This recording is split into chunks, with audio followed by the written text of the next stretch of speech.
Hello everyone, I welcome you all to the next lecture of logarithm.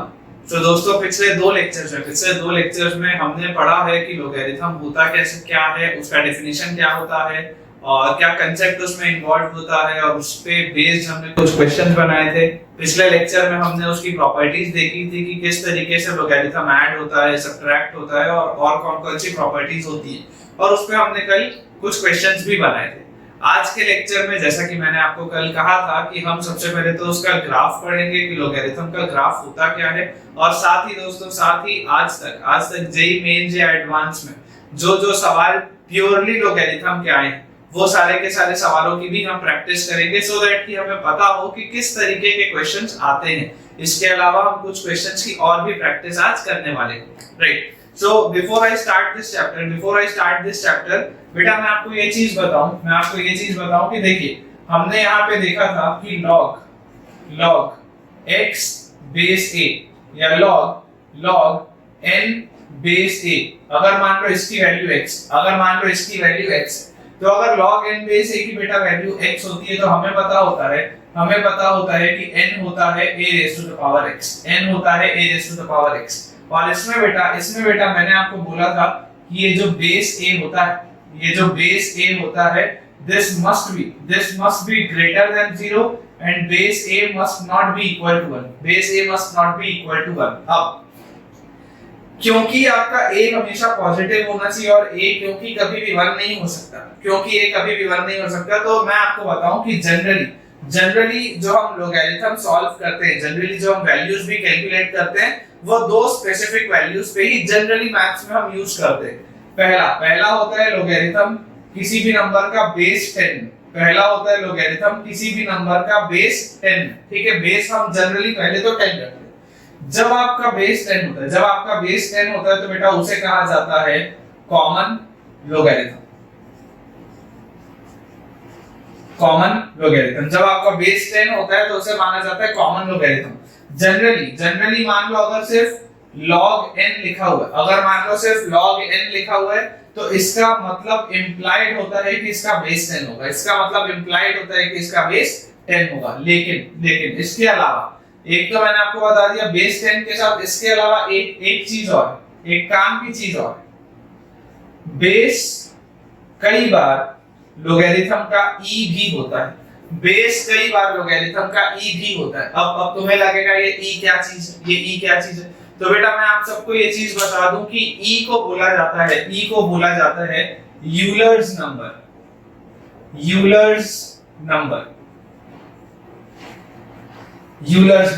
होता क्या है ये e?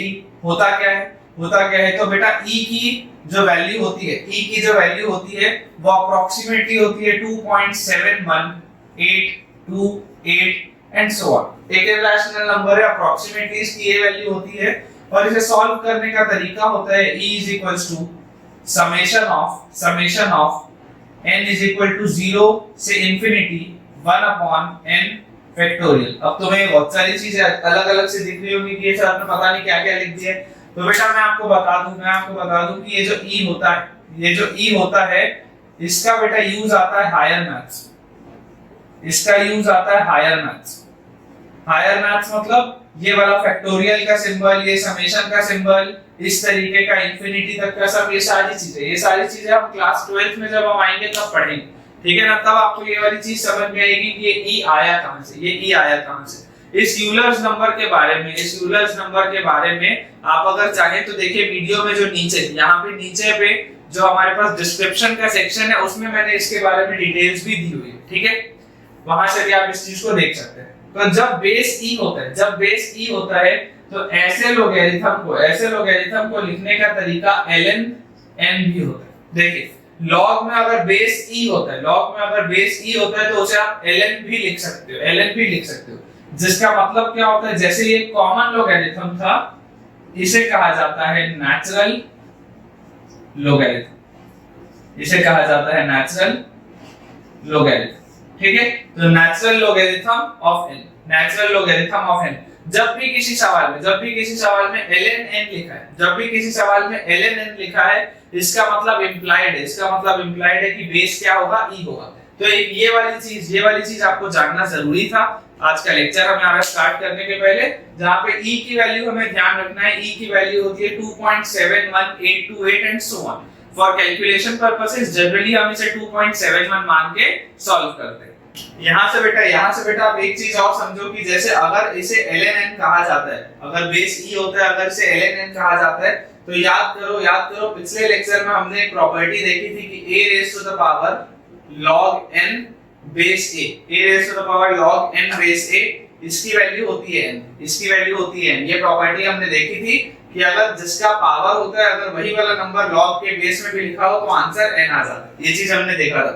सिमिलरली अगर मान लो हमारे पास सवाल हो e raise to the power ln x, अगर मान लो हमारे पास सवाल दिया हो e raise to the power ln x, तो इसका मतलब क्या है? इसका मतलब लिखा हुआ है e raise to the power log x base e। इसका मतलब क्या है? e raise to the power ln x मतलब क्या है? log x base e। तो इसका आंसर क्या आएगा? इसका आंसर आएगा x। ठीक है, ये चीज हमें ध्यान रखनी है। ठीक है बेटा, अब हम क्योंकि हमने नेचुरल लॉगरिथम पढ़ लिया है, तो अब हम कोशिश करते हैं कि लॉगरिथम का ग्राफ कैसा होना चाहिए, लॉग का ग्राफ कैसा होना चाहिए, वो हम ट्राई करते हैं बनाना। ठीक है, हम ट्राई करते हैं, इमेजिन करते हैं कि सबसे पहले मान लो ये एक हमारे पास y एक्सिस है और ये हमारे पास है x एक्सिस, ठीक है, ये है y एक्सिस और फंक्शन मेरे पास दिया हुआ है y is equal to log x base a। Function मेरे पास दिया हुआ है y is equal to log x base a। अब एक चीज आपको एक चीज पता है कि a की वैल्यू 1 नहीं हो सकती, तो हम ऐसा करते हैं कि क्योंकि 1 नहीं हो सकती है और क्योंकि a की वैल्यू आपकी 0 भी नहीं हो सकती है, a की वैल्यू को 0 से बड़ा होना पड़ेगा, तो हम ऐसा करते हैं, हम a को 0 से 1 के बीच में लेते हैं, कि मान लेते हैं इस बेस में, यहाँ पे जो बेस है उसे हम मान लेते हैं उसकी वैल्यू कितनी है? हाफ है। ठीक है, और उसके बाद हम अलग-अलग x की वैल्यूज को हम उसमें प्लॉट करने का ट्राई करते हैं। यहाँ पे इस a को मान लेता हूँ मैं हाफ है और उसके बाद मैं x की अलग-अलग वैल्यूज पे मैं ग्राफ प्लॉट करने का ट्राई करता हूँ। चलो, तो जैसे मान लो अगर मैं x की वैल्यू को लेता हूँ हाफ से शुरू करते हैं। x की वैल्यू मान लो मैं लेता हूँ हाफ, तो अगर x की वैल्यू हाफ होगा तो मुझे बताओ बेटा y क्या है? y है log x बेस a, तो y आएगा log हाफ बेस हाफ। ध्यान से देखो, x की वैल्यू हाफ है और बेस की भी वैल्यू क्या है? हाफ। x की वैल्यू हाफ है और बेस की भी वैल्यू क्या है? हाफ। तो यहाँ से आपके पास बताओ y की वैल्यू कितनी आई? 1 आ गई। y की वैल्यू कितनी आ गई? 1 आ गई। तो अगर मैं अप्रोक्सीमेटली देखूं, अगर x की वैल्यू हाफ होती है, तो मेरे पास y कितना आता है? 1 आता है।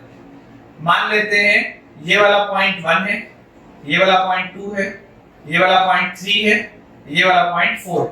अब अगर मान लो x की वैल्यू मैंने हाफ बोली थी, तो x की वैल्यू हाफ पे y की वैल्यू है 1, x की वैल्यू हाफ पे y की वैल्यू है 1, इस पॉइंट को मान लेते हैं 1।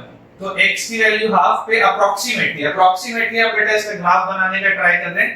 x की वैल्यू हाफ पे देखो y की वैल्यू कितनी आ गई? 1 आ गई। अब बेस तो मुझे सेम रखना है, क्योंकि मैं बेस अगर चेंज करूंगा तो मेरा ग्राफ तो बन नहीं पाएगा, बेस मुझे सेम रखना है।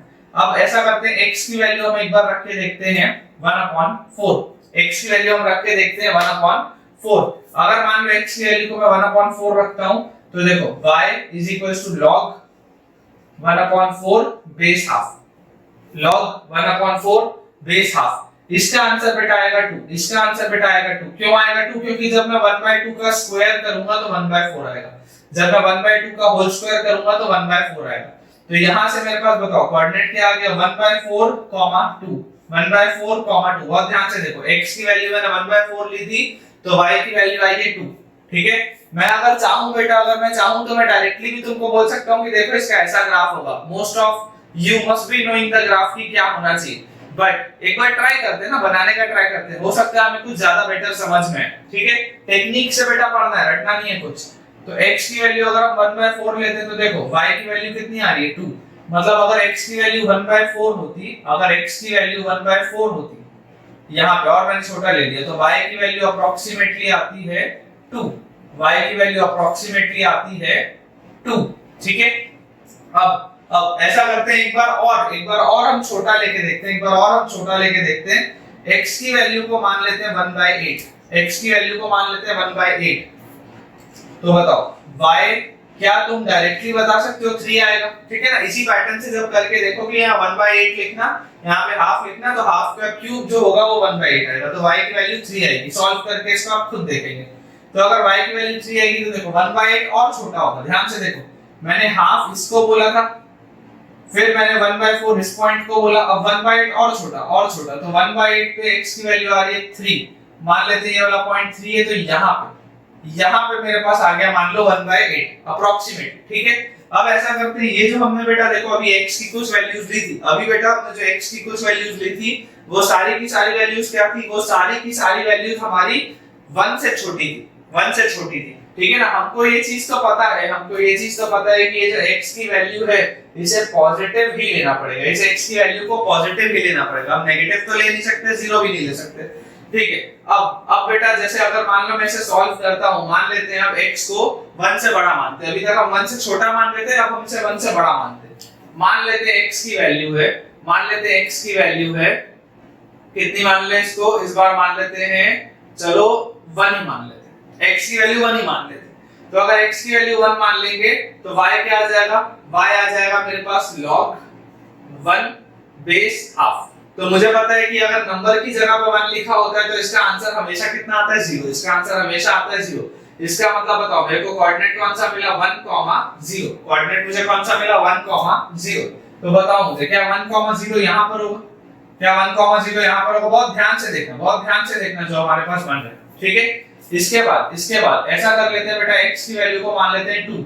देखो मैं जानबूझ के बेटा 2 के फैक्टर्स में बात कर रहा हूं। देखो यहाँ मैंने 1/2, 1/4, 1/8, फिर 1, फिर 2, अगला मैं मानूंगा 4, फिर उसके बाद एक और मानूंगा 8। मैं जानबूझ के 2 के फैक्टर्स में ले रहा हूं ताकि मुझे एक रफली ग्राफ बनाते बने।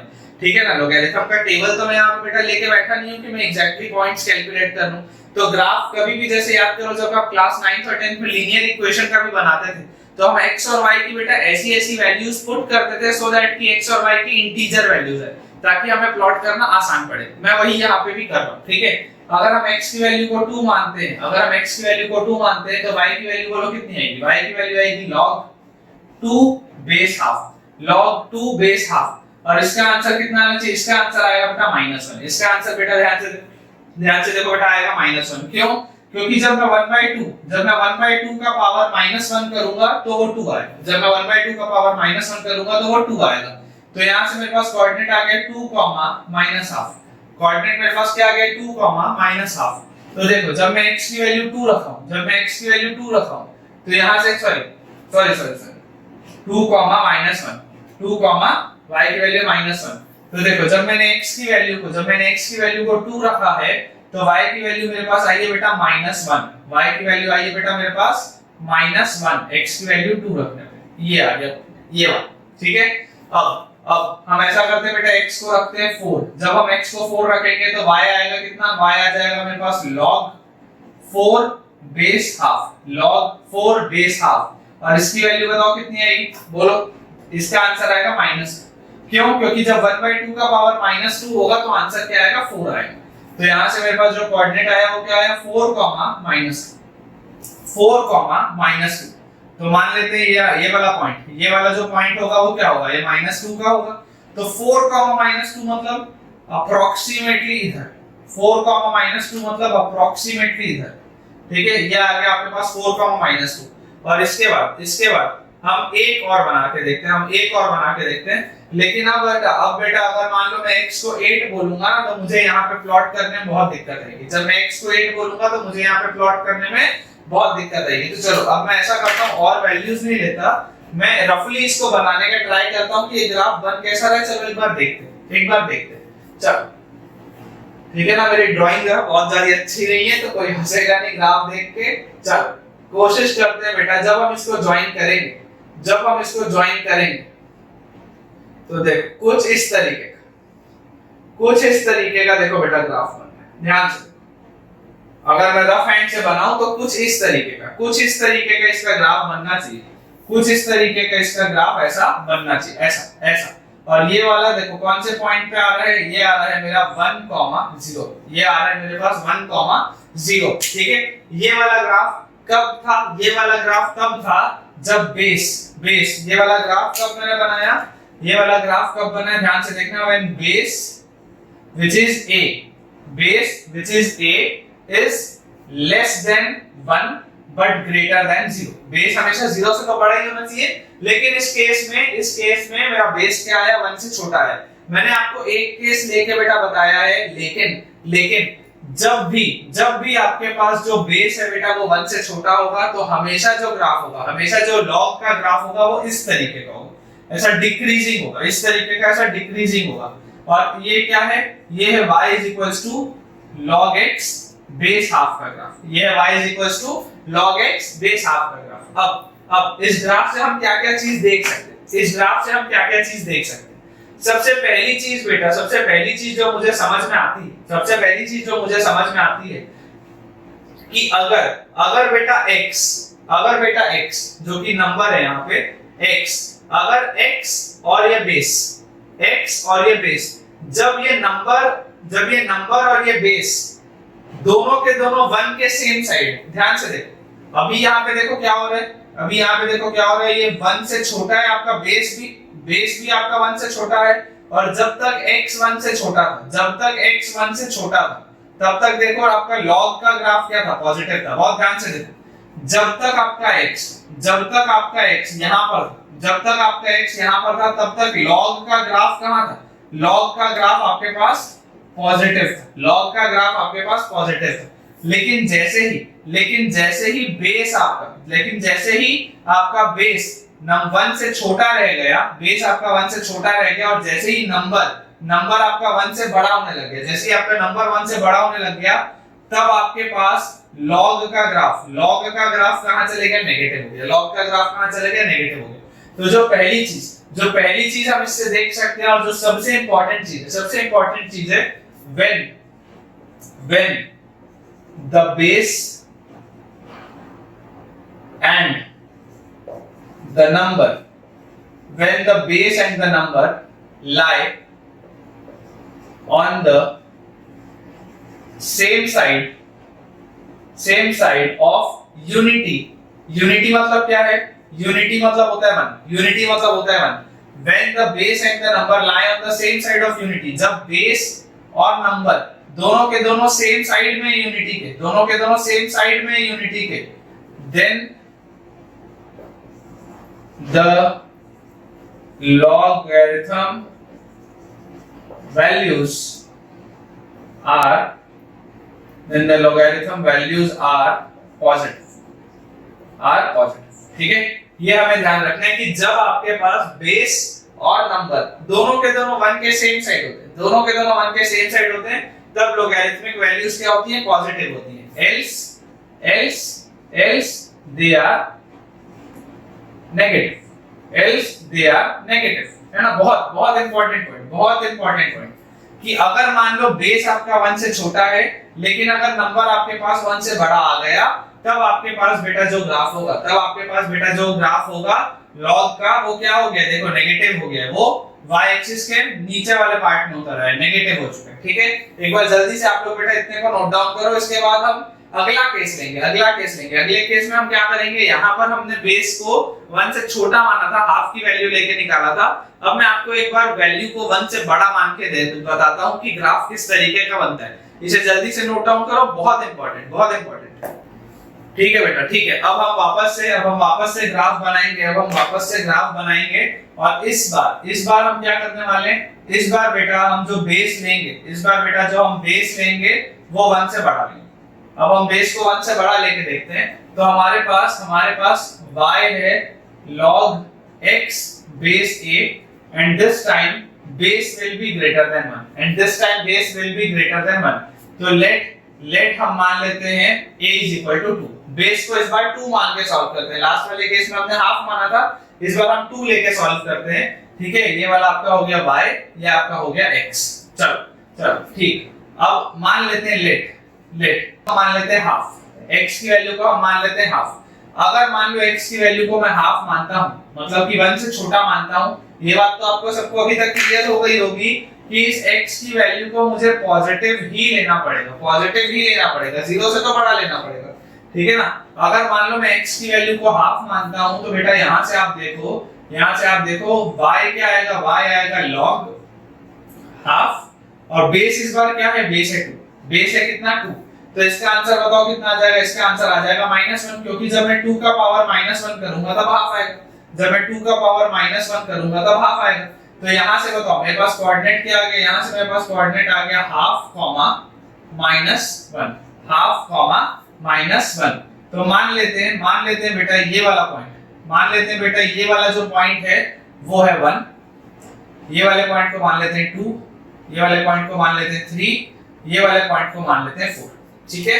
और हमारे पास जो कोऑर्डिनेट आया वो आया है हाफ कॉमा -1, तो ये नीचे वाले पॉइंट को मान लेता हूं मैं -1, तो हाफ यहां पर कहीं पे होगा, तो अप्रोक्सीमेटली यहां पर मेरा पॉइंट आएगा, ठीक है। उसके बाद पहला हमने x को हाफ मान के निकाला, अब हम ऐसा करते हैं, let x is equal to 1/4, एक बार x को 1/4 मान के देखते हैं। अगर x की वैल्यू 1/4 होगी तो बताओ y की वैल्यू कितनी आ जाएगी, log 1/4 बेस 2, बेस तो अभी वो ये बेस हम चेंज नहीं कर सकते, क्योंकि अगर आप बेटा बेस चेंज कर दोगे तो प्लॉट कैसे होगा, कोई भी दो चीजें चेंज हो सकती है ना। जैसे मैं log x को x के रिस्पेक्ट में प्लॉट कर सकता हूं, या मैं log x को बेस के रिस्पेक्ट में प्लॉट कर सकता हूं। मैं दोनों चीजें चेंज कर दूंगा तो काम नहीं चलेगा।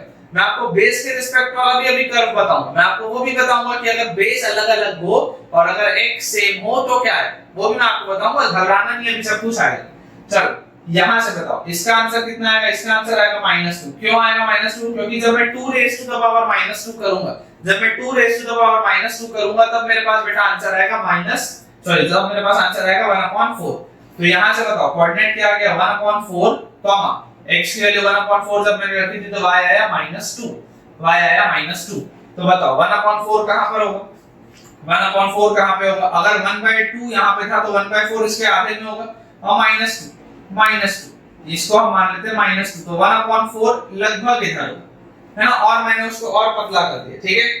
चलो इसके बाद अब हम बेटा ऐसा करते हैं, अगली वैल्यू मानते हैं थर्ड वैल्यू, ठीक है ना। इनफ हम वैल्यूज मान के देखेंगे ताकि हमें ग्राफ का आइडिया लग जाए। Let x is equals to मान लेते हैं इस बार 1/8, जैसे लास्ट वाले केस में हमने किया था वैसे ही करेंगे। देखो डिटेल में पढ़ना है बेटा, घबराना नहीं, ठीक है ना, डिटेल में पढ़ना है। एक बार पढ़ो, अच्छे से पढ़ो ताकि दिमाग में रहे, ये नहीं कि एक बार पढ़ा फिर आधा पढ़ा, फिर अगले बार किसी और से पढ़ रहे हैं, फिर वो कुछ पढ़ा रहे हैं, फिर हमको कुछ समझ में नहीं आ रहा है, ऐसा नहीं करना है। एक बार पढ़ेंगे, डिटेल में पढ़ेंगे, बढ़िया सा पढ़ेंगे, ठीक है। अगर x की वैल्यू मान लेते हैं हम 1/8, तो बताओ y कितना आएगा, y आएगा बेटा log x की जगह आ गया 1/8 और बेस है 2 अभी, तो इसका आंसर आएगा बेटा कितना, इसका आंसर आएगा -3, क्योंकि 2 रेज़ टू द पावर -3 जब मैं करूंगा तो आंसर आएगा 1/8। तो यहां से बताओ मेरे पास कोऑर्डिनेट क्या आया, यहां से मेरे पास कोऑर्डिनेट आया 1/8 -3। इसका मतलब बेटा यहाँ पे देखो 1/8 और आधा होगा, तो ये अगर -3 तो 1/8 बिल्कुल इस तरीके का, ठीक है, एकदम ऐसा होते जा रहा है और पास आते जा रहा है वो y एक्सिस के।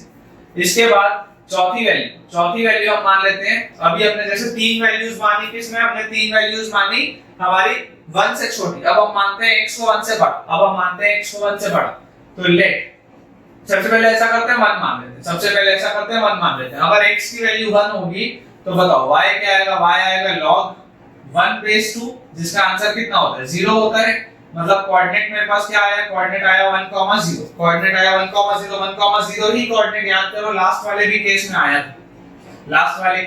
था। इसके बाद मान लेते हैं let x is equals to 2 मान लेते हैं, अगर x की वैल्यू 2 होगी तो y बताओ कितना आएगा, log 2/2, जिसका आंसर कितना होता है, log 2/2 होता है 1, तो कोऑर्डिनेट क्या आ गया मेरे पास, कोऑर्डिनेट मेरे पास आ गया 2,1, कोऑर्डिनेट मेरे पास आ गया 2,1। तो ध्यान से देखो 2,1, 1 कहां पर आएगा, 1 यहां पर होगा, तो 2,1 बताओ कहां पे होगा, 2,1 होगा यहां, 2,1 होगा बेटा यहां।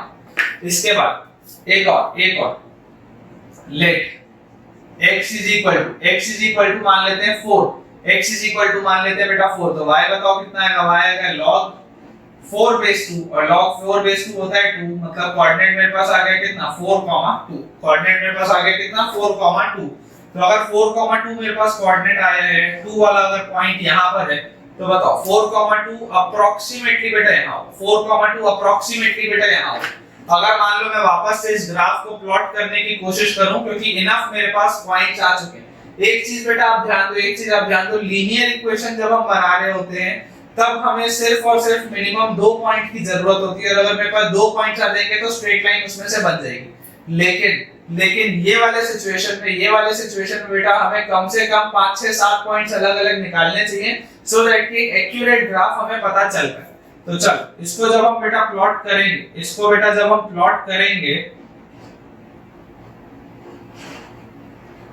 देखो किस तरीके का ट्रेंड आ रहा है, अप्रोक्सीमेटली ऐसा, मतलब कि ये है कि आपका x जैसे जैसे छोटा होता जाएगा वैसे वैसे ये वाला कर्व y एक्सिस के पास आता जाएगा।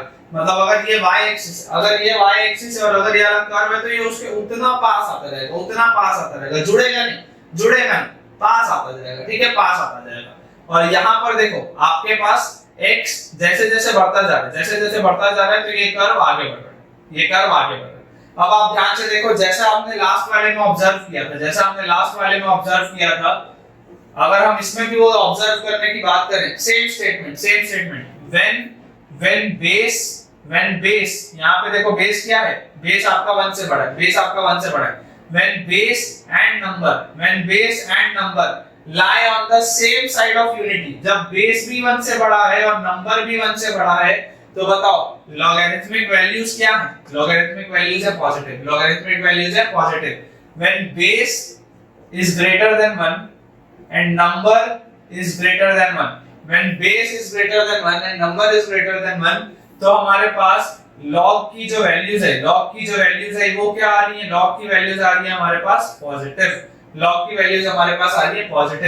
लेकिन जब बेस 1 से बड़ा है और नंबर जो है वो आपका 1 से छोटा है, लेकिन 0 से तो बड़ा ही है। नंबर अगर आपका 1 से छोटा है लेकिन 0 से तो बड़ा ही है, उस सिचुएशन में देखो log की वैल्यूज क्या आ रही है, log की वैल्यूज आ रही है नेगेटिव, जो हमने लास्ट वाले स्टेटमेंट में लिखा था वही चीज। ये बहुत इंपॉर्टेंट पॉइंट है, मैं एक बार आप लोगों को लिखवा भी देता हूँ, एक बार आप लोग सब लोग नोट डाउन कर लो, जो मैं आपको पॉइंट बोल रहा हूँ आप लोग नोट डाउन कर लो। If the number and the base are on the same side of unity, if the number and the base are on the same side of unity, then the logarithm is positive, जब दोनों एक तरफ होते हैं तो logarithm positive होता है। if the number and the base are on different sides of unity, then the logarithm is negative, याद करो आप लोग, जो पिछला वाला केस में हमारे पास ग्राफ आया था, अगर मैं आपको वो बना के बताऊं, देखो इस तरीके का हमारे पास था, जब बेस की वैल्यू हाफ थी जो कि 1 से छोटा है, तो इस तरीके का ग्राफ आया था, जहां पे ये वाला जो पॉइंट था वो 1 था, है ना, ये y था, ये x था और बेस की वैल्यू थी हाफ। तो आप ध्यान से देखो, when the number and the base lie on the same side, तो logarithm की वैल्यू पॉजिटिव, और जब नंबर और बेस अलग-अलग साइड होते हैं, बेस छोटा है या नंबर बड़ा है, तो logarithm की वैल्यू नेगेटिव, ठीक है, इसको हमें ध्यान देना है, logarithm की वैल्यू नेगेटिव। चल, आई होप आप सबको ये चीज क्लियर होगी। अब हमें सिर्फ एक और कर्व बना के देखना है, और उस कर्व में मैं आपको बताऊंगा कि जब हम बेस बढ़ाते जाते हैं तो क्या फर्क पड़ता है, ठीक है। एक ग्राफ और, चलो इतना जल्दी से नोट डाउन करो, ठीक है बेटा। देखो चलो, इसका थोड़ा सा हमें ग्राफ ध्यान से देखना पड़ेगा, ठीक है। मान लेते हैं सबसे पहले बेस जो है, सबसे पहले मान लेते हैं हम बेस जो है वो है 2, ठीक है। सबसे पहले जो बेस है हमारे पास वो है 2। अगर बेस 2 होगा तो इसके हमने पॉइंट्स बताओ कौन कौन से देखें कि ये तो हमें पता है कि इसका ग्राफ ऐसा होगा, ये तो हमें पता है कि इसका ग्राफ ऐसा होगा कुछ। अब अगर इसका ग्राफ बेटा कुछ ऐसा होगा तो आप मुझे एक चीज समझाओ कि ये वाला पॉइंट तो क्या है 1,0 ही, ये वाला पॉइंट क्या है, ये वाला पॉइंट तो 1,0 ही है, ठीक है। ऐसा कुछ इस तरीके का। उसके बाद जब x की वैल्यू 2 आएगी, जैसे मान लो log x बेस 2 का अगर मैं ग्राफ बोलूं, अगर इसको मैं log x बेस 2 का ग्राफ बोलूं तो ध्यान से देखो कि जब x की वैल्यू 2 आएगी, जब x की वैल्यू 2 आएगी तो यहां से ये तो 1 था, जब x की वैल्यू 1 थी तो देखो log की वैल्यू क्या आई 0 आई। जब x की वैल्यू 2 आएगी तब log की वैल्यू क्या आनी चाहिए, तब log की वैल्यू आनी चाहिए 1। जब x की वैल्यू 2 आएगी तब log की वैल्यू आनी चाहिए 1, ठीक है। जब x की वैल्यू 3 आएगी, जब x की वैल्यू 3 आएगी, या 3 रखते हैं 4 रखते हैं, x की वैल्यू को हम 4 रखते हैं, यहाँ पे 3 हो गया, यहाँ पे 4 हो गया। जब x की वैल्यू 4 आएगी तो log 4 बेस 2 का आंसर होता है 2। log 4 बेस 2 का देखो बेटा आंसर होता है 2, मतलब कुछ इस तरीके है ना। ध्यान से बस आपको ये देखना है कि बेटा ये जो मैं बना रहा हूँ वो स्केल के हिसाब से नहीं बना रहा, ये जो मैं बना रहा हूँ वो स्केल के हिसाब से नहीं बना रहा, इस वजह से थोड़ा ऊपर नीचे हो सकता है, ये थोड़ा ऊपर नीचे हो सकता है, ठीक है ना। तो यहाँ पर x की वैल्यू जब 4 था तो ये ग्राफ बना, इस तरीके से हमारा ग्राफ बन रहा है, इस तरीके से हमारा ग्राफ बन रहा है। लेकिन अब चलो अगर मान लो मैं ग्राफ बनाने का ट्राई करता हूँ log x बेस 3 का, किसका log x बेस 3 का।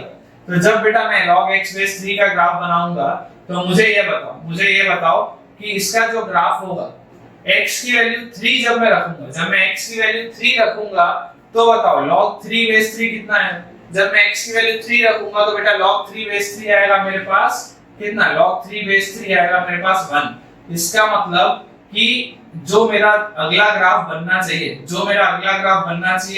वो यहाँ पर आना चाहिए, वो 1 पे यहाँ पर आना चाहिए। ध्यान से देखो, एक बार वापस समझाऊंगा, लेकिन जो log 3 बेस 3 का मेरा ग्राफ होना चाहिए, जो मेरा log 3 बेस 3 का ग्राफ होना चाहिए वो कुछ ऐसा होना चाहिए। मेरा log 3 बेस 3 का ग्राफ कुछ ऐसा होना चाहिए। क्यों ऐसा होना चाहिए, वो इस वजह से ऐसा होना चाहिए बेटा क्योंकि यहाँ पर देखो log x बेस 2 जो है, तो वो log जब x की वैल्यू 2 होती थी, तब log 2 बेस 2 की वैल्यू देखो 1 आई थी। जब x की वैल्यू 2 होती थी तब log 2 बेस 2 की देखो बेटा वैल्यू 1 आई थी। लेकिन ये 1 कब आएगा, ये 1 आएगा जब x की वैल्यू 3 होगी। जब x की वैल्यू 3 होगी तो आप ये देख सकते हो कि ये झुका हुआ, ये वाला ग्राफ झुका हुआ। जब आपका बेस बढ़ा, देखो 2 से आपका बेस बढ़ा 3 में, तो ये ग्राफ क्या झुका हुआ। एक और ग्राफ बनाते हैं, उसको रेड पेन से बनाते हैं अपन, log x बेस 4। अब मुझे ये बताओ ये वाला 1 कब आएगा, ये वाला 1 आएगा जब x की वैल्यू 4 होगी। मतलब यहाँ पे x की वैल्यू जब 4 होगी तब ये 1 आएगा। मतलब इसका ग्राफ कैसा होना चाहिए, इसका ग्राफ कुछ इस तरीके का होना चाहिए, समथिंग लाइक दिस, ठीक है। ये इसका ऐसा कुछ ग्राफ होना चाहिए। अब आप ध्यान एक चीज पे दो बेटा, ये वाला जो पॉइंट है, यहाँ पे ये तीनों ही ग्राफ इंटरसेक्ट कर रहे हैं। मेरा ये बोल रहा है तीनों ही क्या, जितने भी ग्राफ बनेंगे जिनका बेस 1 से बड़ा होगा, वो सारे ही ग्राफ का ट्रेंड तो ऐसा ही रहेगा। तो अगर इनका ट्रेंड इसी तरीके का है तो x की वैल्यू जब 1 होगी, तो सभी 0 हो जाएंगे ना। log 1 बेस 2 हो या log 1 बेस 3 हो या log 1 बेस 4 हो, सारे के सारे ही 0 हो जाएंगे। इसलिए देखो यहाँ पर ये वाले पॉइंट पे सारे ही जो ग्राफ है वो क्या होते हैं, इंटरसेक्ट होते हैं। Point of intersection.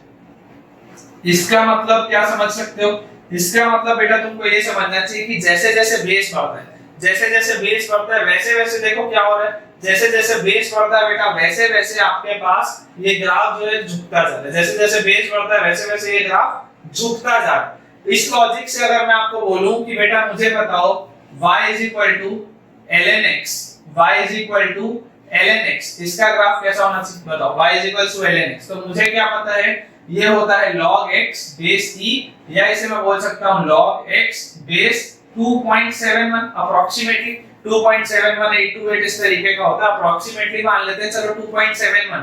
तो 2.71 कहां पे होगा, 2 और 3 के बीच में होगा, है या नहीं। 2.71 कहां पे होगा, 2 और 3 के बीच में होगा। इसका मतलब कि अगर मान लो मुझे ln x का ग्राफ बनाना है, अगर मान लो मुझे ln x का ग्राफ बनाना है, तो वो ग्राफ कैसा बनना चाहिए, ln x का बेटा जो ग्राफ होगा, ln x का बेटा देखो जो ग्राफ होगा वो कुछ ऐसा आना चाहिए, ln x का ग्राफ कुछ ऐसा आना चाहिए, ln x का ग्राफ कुछ ऐसा आना चाहिए। समझ पा रहे हो सब, ठीक है ना। थोड़ा सा बेटा कॉम्प्लिकेटेड है, लेकिन अगर अपन समझ जाएंगे ना तो बहुत बढ़िया रहेगा।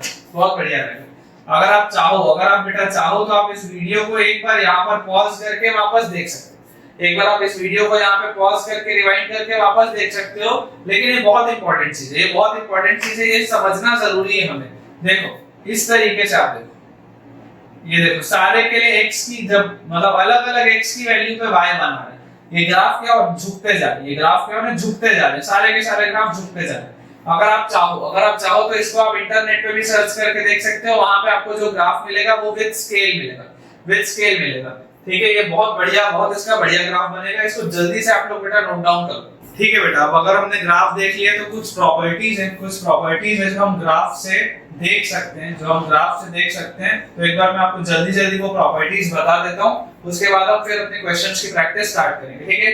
पहली प्रॉपर्टी है अगर a 1 से बड़ा है, तो मान लो अगर कोई नंबर है, मान लो अगर कोई दो नंबर है x और y, मान लो अगर कोई दो नंबर है x और y, तो अगर y x से बड़ा होगा, इसका मतलब ये है कि log y बेस a भी x से बड़ा होगा, log y बेस a भी x से बड़ा होगा। बोलने का क्या मतलब है बेटा, बोलने का ये मतलब है कि आप देखो आप ऐसा देखो कि अगर इस तरीके का हमारे पास ग्राफ, इस तरीके देखो a अगर 1 से बड़ा था, अगर a 1 से बड़ा था तो बताओ ग्राफ कैसा होता था, a अगर 1 से बड़ा था तो ग्राफ ऐसा होता था, ग्राफ अप्रोक्सीमेटली अपने पास इस तरीके का होता था अगर अपना a 1 से बड़ा होता था, ठीक है। अगर a 1 से बड़ा और अगर ग्राफ ऐसा, तो देखो if x is greater than y, sorry if y is greater than x, if y is greater than x, मान लेते हैं अगर y कहीं यहाँ पर है, और मान लेते हैं अगर x कहीं यहाँ पर है, तो देखो log y जो होगा, ये जो log y आएगा वो log x से बड़ा होगा। ये log y जो आएगा, ये वाला पॉइंट क्या होगा, ये वाला पॉइंट log y होगा, और ये वाला पॉइंट क्या होगा, ये वाला पॉइंट log x होगा। तो log y भी log x से बड़ा होगा। अगर मान लो आपका x यहाँ पर भी होगा, तो देखो log x क्या है, log x negative, log x यहाँ पे भी क्या है, नेगेटिव है। तो अगर आपके पास a 1 से बड़ा होता है, तो अगर y x से बड़ा है, तो log y भी log x से बड़ा होगा। ये पहली प्रॉपर्टी, ठीक है। पहली प्रॉपर्टी के बाद बेटा सेकंड प्रॉपर्टी बेटा आपको बोलती है कि अगर a 1 से छोटा है, ऑब्वियसली 0 से तो बड़ा होगा, अगर a 1 से छोटा है, और अगर मान लो हमें बोला जाता है कि y जो है वो x से बड़ा है, तो इसका ये मतलब होता है कि log x बेस a बड़ा होगा log y बेस a के। ध्यान दो यहाँ पे इनइक्वालिटी रिवर्स हो गई। यहाँ पे देखो x जो था वो y से छोटा था, लेकिन यहाँ पे log x जो है वो log y से बड़ा है। कैसे इसको हम देख सकते हैं, ध्यान से देखो। अगर मान लो a जो होता है 0 से 1 के बीच में होता है, तो इसका ग्राफ हमने कैसा देखा था, इसका ग्राफ कुछ ऐसा होता है। यहाँ पर आप बेटा बहुत ध्यान से देखो कि अगर मान लो यहाँ पर y और यहाँ पर मान लो x, अगर मान लो यहाँ पर y और यहाँ पर मान लो x, तो log y बताओ कहाँ पे होगा, log y ज्यादा नेगेटिव है और log x कम नेगेटिव है, तो दोनों में बड़ा कौन होगा, दोनों में बड़ा ये log x हुआ। आई होप तुमको ये चीज समझ में आ रही होगी, ठीक है ना। मैं ग्राफ के साथ इसलिए आपको ये बता रहा हूँ ताकि आपको पिक्चर क्लियर है। चाहूं तो मैं डायरेक्टली भी ये चीज लिख सकता हूँ, लेकिन वो समझना मुश्किल है। चलो थर्ड प्रॉपर्टी बेटा लिखा हुआ है if a is greater than 1, अगर a मेरा 1 से बड़ा होता है और अगर log x बेस a अगर ये p से बड़ा होगा, अगर ये p से बड़ा होगा तो इसका मतलब होता है कि x भी a raise to the power p से बड़ा होगा, x भी a raise to the power p से बड़ा होगा। बहुत लॉजिक से आप देखो, सिंपली समझो कि अगर log x बेस a की वैल्यू p होती थी तो a की पावर p x के बराबर होता था ना। तो वैसे यहाँ पे अगर ये इनइक्वालिटी का साइन तो यहाँ पे भी इनइक्वालिटी का साइन आएगा, बाकी तो वही रूल है ना, बाकी तो रूल वही है। अब इसको हम कैसे एक्सप्लेन कर सकते हैं, इसको हम कैसे एक्सप्लेन कर सकते हैं, ध्यान से देखो। अगर log x base a is greater than p, अगर log x base a is greater than p, imagine करके देखते हैं। चलो अगर a 1 से बड़ा लेना है तो हम ऐसा ले लेते हैं log 4 बेस, या 4 नहीं लेते, चलो log 8 base 2, log 8 base 2। a को देखो मैंने क्या लिया, a को मैंने 1 से बढ़ा लिया, log 8 बेस 2। अगर मान लो दिस इज ग्रेटर देन मान लेते हैं हम 2, log x base a is greater than p था तो log 8 बेस 2 अगर मान लो मैं बोल देता हूं कि 2 से बड़ा है, log 8 बेस 2 मान लेते हैं, अगर मैं बोल देता हूं कि 2 से बड़ा है तो इसका मतलब क्या होगा, इसका मतलब ये होगा कि आपके पास 8 जो होगा उसे 2 स्क्वायर से बड़ा होना पड़ेगा, 8 जो होगा उसे 2 स्क्वायर से बड़ा होना पड़ेगा, 8 जो होगा उसे 2 स्क्वायर से बड़ा होना पड़ेगा। तो हमें पता है कि ठीक है 8 4 से बड़ा होता है तो कोई दिक्कत नहीं, नोट डाउन करो। चलो अगली प्रॉपर्टी लिखा है, अगर a 1 से बड़ा है, अगर a 1 से बड़ा है और अगर log x बेस a मान लेते हैं p से छोटा है, मान लेते हैं log x base a p से छोटा है, तो इसका ये मतलब होता है कि x को a raise to the power p से छोटा होना पड़ेगा, x को a raise to the power p से छोटा होना पड़ेगा। देखो इस सारी चीजों का यूज किसमें आएगा, जब हम लॉगरिथमिक इनइक्वालिटीज पढ़ेंगे ना 2-3 लेक्चर बाद, तब उसमें यही चीज यूज आएगी। ठीक है, तो x जो होगा वो a की पावर p से छोटा होगा। करके देख लेते हैं, मान लेते हैं log, वापस से वही ले लेते हैं 8 बेस 2, log 8 बेस 2। अगर मान लो ये आपके पास 4 से छोटा है, अगर मान लो ये आपके पास 4 से छोटा है, यहाँ पे देखो मुझे पता है ना यार कि log 8 बेस 2 होता है वो क्या होता है, log 8 बेस 2 3 होता है, तो 3 को इसलिए मैंने यहाँ पे नंबर 2 लिया था क्या, ताकि इनइक्वालिटी मेरी गलत ना। वैसे उसी लॉजिक से अगर मैं देखूंगा यहाँ पे तो देखो log 8 बेस 2 मुझे पता है 3 होता है, और अगर मुझे यहाँ दिख रहा है लेस देन वाला साइन लगाना है, इस वजह से मैंने यहाँ पे p किसका क्या लिया है 4 लिया है, तो 4 से बड़ा 5 6 7 कुछ भी ले सकते हो। तो देखो अगर log 8 बेस 2 आपका 4 से बड़ा है, इसका मतलब 8 will be less than 2 raised to the power 4, और हमें पता है 2 की पावर 4 क्या होता है 16 होता है, तो सही है जो चीज लिखा है वो सही। ठीक है, इसके बाद दो प्रॉपर्टी और है, ऐसा करता हूं मैं यहाँ ऊपर लिख देता हूं, यहाँ पे मैं ऊपर लिख देता हूं। फिफ्थ प्रॉपर्टी हमारे पास है कि अगर मान लो आपके पास बेस जो है वो 1 से तो छोटा है लेकिन 0 से बड़ा है, 1 से तो छोटा है लेकिन 0 से बड़ा है। अब अगर मान लो आपके पास बेटा log x base a is greater than p था, अगर मान लो आपके पास log x base a is greater than p था, तो इसका मतलब क्या होगा, इसका मतलब ये होगा कि x will be less than a raised to the power p, x will be less than a raised to the power p। और ये तो चीज हमें पता ही है कि x को तो 0 से बड़ा होना ही है, क्योंकि x क्या है नंबर है, तो 0 से तो बड़ा होना ही है। मतलब इसमें हमने क्या देखा कि जब आपका बेस जो होता है वो 1 से छोटा होता है तो इस तरीके वाली इनइक्वालिटी में देखो साइन चेंज हो जाता है। एक बार इसका भी हम एग्जांपल लेके देख लेते हैं।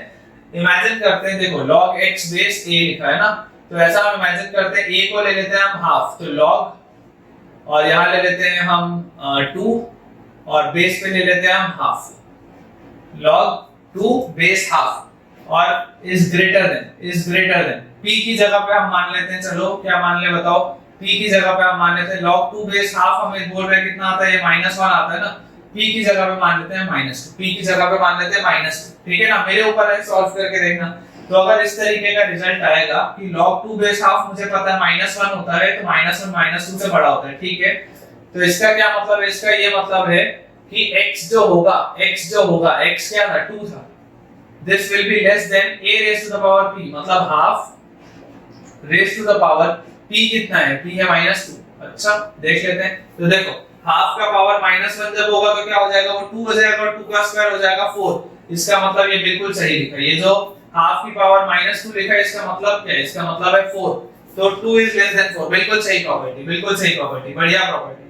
ठीक है, और 6th प्रॉपर्टी के लिए जगह नहीं है तो यहाँ नीचे लिख देता हूँ। 6th प्रॉपर्टी में देखो अगर a 1 से छोटा है और 0 से बड़ा है, 1 से छोटा है और 0 से बड़ा है, और अगर log x बेस a वहां पे ग्रेटर देन p था, अगर वो मान लो लेस देन p है, अगर वो मान लो लेस देन p है, तो इसका ये मतलब होता है, इसका ये मतलब होता है बेटा कि x जो होगा वो आपके पास a raise to the power p से बड़ा होगा, x जो होगा वो आपके पास a raise to the power p से बड़ा होगा। तो इसको भी हम प्रूव करके देख लेते हैं, इसको भी हम वैसे ही प्रूव करके देख लेते हैं। यहां पे देखो log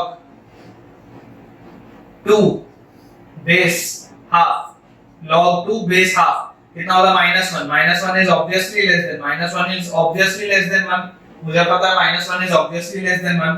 तो अगर इसे हम सॉल्व करेंगे तो बताओ, ये आपका बोलता है कि x will be greater than a raise to the power p, x will be greater than a raise to the power p का मतलब क्या है कि 2 must be greater than a raise to the power p half raise to the power 1। तो सही बात है भाई, जो 2 है वो 1 से बड़ा है, सॉरी जो 2 है वो हाफ से बड़ा है।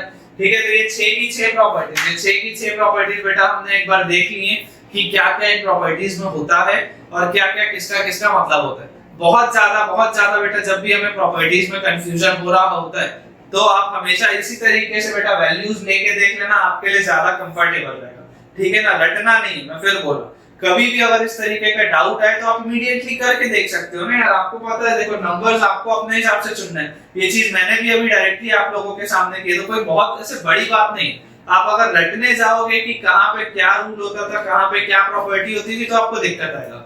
मेरा ये सजेशन है बेटा आप सबसे कि एक बार वीडियो पॉज करो, ये जो 6 की 6 प्रॉपर्टीज है रिवाइंड करके चाहे वापस देख लो ना, तुम्हें ज्यादा बेटर समझ में आ जाएगा।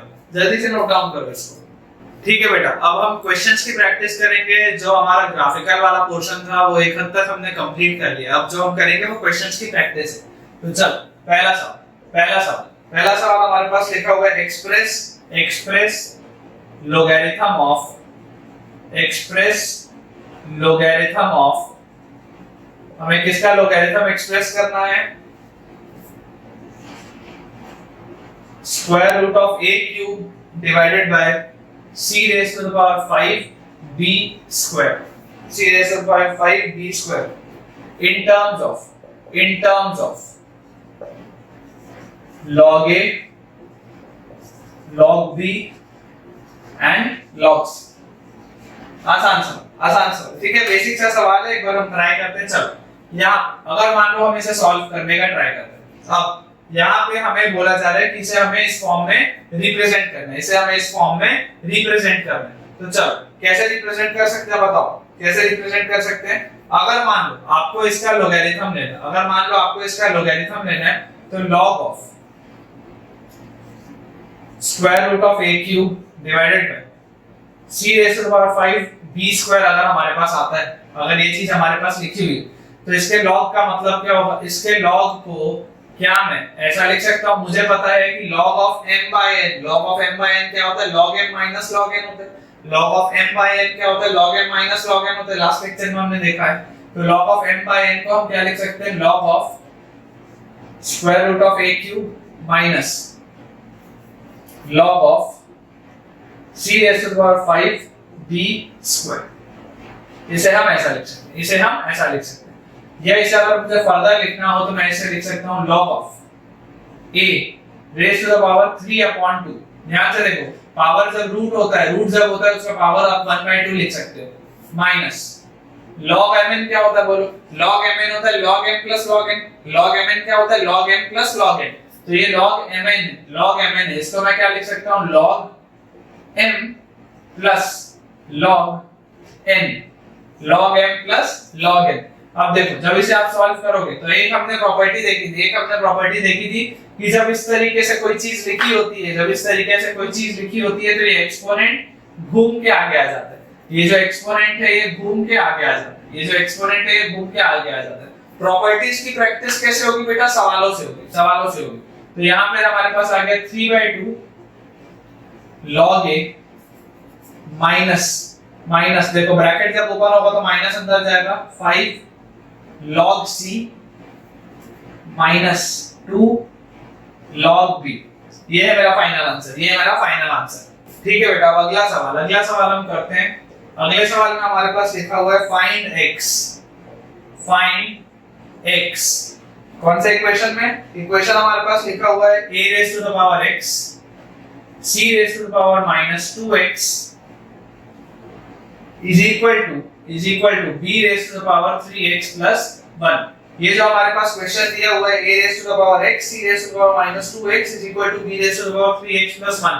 इसमें मुझे x की वैल्यू बतानी है। अब मोस्टली एक चीज आपको ध्यान रखना है कि जब भी आप एक्सपोनेंट्स में कोई चीज देखते हो तो एक बार ध्यान लॉग की तरफ जाना चाहिए।